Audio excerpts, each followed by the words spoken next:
নেজানো কি হ'ল ভগৱানে কিনো শুভ দৃষ্টি মোৰ ওপৰত দিলে যি ব্যৱসায় আগবাঢ়িম বুলি ভাবিছিলোঁ ভগৱানে সৰুকৈ হ'লেও সেই ব্যৱসায়খিনিত আগবাঢ়িবলৈ মোক এটা শক্তি দিলে পুঁজি যোগান ধৰাই দিলে আৰু মই ভাবোঁ সেই সুদৃষ্টিটো পাবলৈ মই সক্ষম একমাত্ৰ বিক্ৰম তালুকদাৰ ডাঙৰীয়াৰ কাৰণেই হৈছোঁ।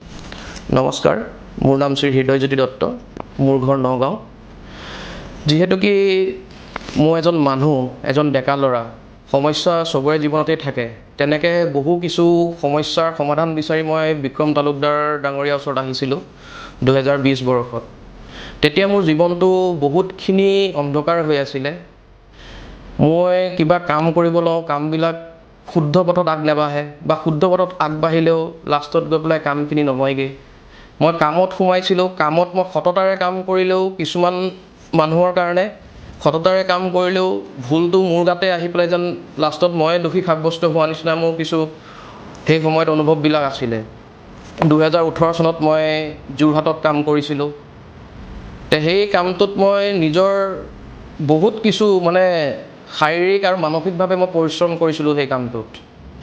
আৰু সেই কামটোত মই যোনজন মালিকৰ কাৰণে কামখিনি কৰিছিলোঁ সেই মালিকৰ বহুতখিনি উন্নতিও মই সেই ব্যৱসায় প্ৰতিষ্ঠানটোৰ পৰা মই কৰাই দিছিলোঁ। কিন্তু এনেকুৱা কিছু ঘটনা 2019 বৰ্ষত হ'বলৈ ল'লে যে মালিকজনে মই ভাল কৰিলেও মোকেই বেয়া দেখে আৰু তেখেতক মোৰ এগেইনষ্টত যোনেই কি কথা কয় তেখেতে চব মানি লয়। তো সেই কামটো মোৰ হাতৰ পৰা এৰ খাই গ'ল। তেখেতে মোক ভুল বুজি মোক কৰিলে বা মই নিজেই লাষ্টত অতিষ্ঠ হৈ পেলাই মই সেই কামটো বাদ দি মই গুচি আহিব লগা হ'ল। আৰু তাৰপিছত আকৌ এটা চাকৰি মই নগাঁৱতে আহি সৰু সুৰাকৈ কৰি আছিলোঁ, কিন্তু সেই কোম্পানীটো আপোনাৰ ধৰি লওক বন্ধ হৈ গ'ল। কিন্তু যিহেতু কি মোৰ আগৰ পৰাই এটা আশা আছিলে যে নিজৰ ব্যৱসায় আৰম্ভ কৰা, কিন্তু ব্যৱসায় দিশত আগবাঢ়িবলৈও মই কিছু ৰাস্তা পোৱা নাছিলোঁ। একো কেনেকৈনো আগবাঢ়োঁ, ফাণ্ডৰ শ্বৰ্টেজ আছিলে, ফাণ্ডিং নাছিলে। তো সেই বস্তুখিনি মই বহুত বিপদত ভুগিছিলোঁ সেই সময়টো। ঘৰতো মই খুজিব নোৱাৰোঁ, নিজৰো মোৰ ইমান পুঁজি নাছিলে যে মই সেই কামখিনি কৰিব পাৰোঁ। তাৰপিছত 2020 চনত যেতিয়া মই বিক্ৰম তালুকদাৰ ডাঙৰীয়াক লগ পালোঁ আৰু তেখেতৰ বিধানখিনি মতেদি মই যেতিয়া আগবাঢ়িবলৈ ল'লোঁ, বিধানখিনি কৰাৰ পিছত নেজানো কি হ'ল ভগৱানে কিনো শুভ দৃষ্টি মোৰ ওপৰত দিলে যি ব্যৱসায় আগবাঢ়িম বুলি ভাবিছিলোঁ ভগৱানে সৰুকৈ হ'লেও সেই ব্যৱসায়খিনিত আগবাঢ়িবলৈ মোক এটা শক্তি দিলে, পুঁজি যোগান ধৰাই দিলে। আৰু আজিৰ ডেটত এই 3 বছৰ বিগত ভগৱানৰ কৃপাত মোৰ ব্যৱসায় প্ৰতিষ্ঠানতে হওক বা য'তেই নহওক মই যোনফালে আগবাঢ়িব বিচাৰিছোঁ ভগৱানে সুদৃষ্টি দি পেলাই মোক আগুৱাই নি আছে।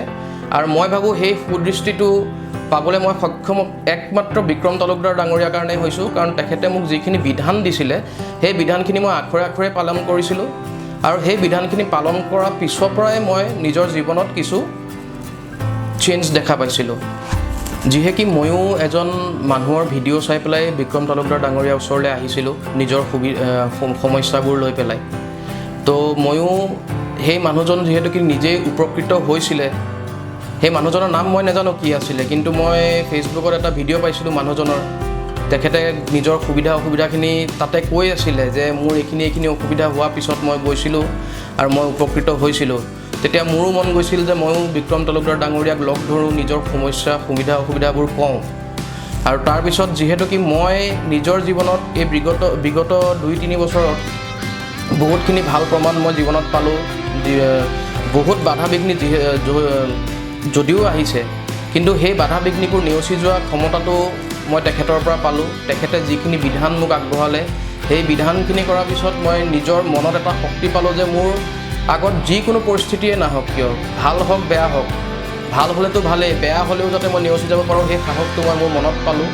আৰু আজি এই ভিডিঅ'টো বনোৱাৰ উদ্দেশ্য মোৰ এটাই, যেনেকৈ মই এজন মানুহৰ পৰা উপকৃত হৈছিলোঁ তেনেকৈ যদি মোৰ এই ভিডিঅ'টো চাই পেলাই আৰু 10জন 20জন যিমানেই হওক যদি কোনোবা আৰু উপকৃত হয় তেনেহ'লে মই মোৰ জীৱনটো সাৰ্থক বুলি ভাবিম আৰু সৌভাগ্যশালী বুলি ভাবিম। নমস্কাৰ।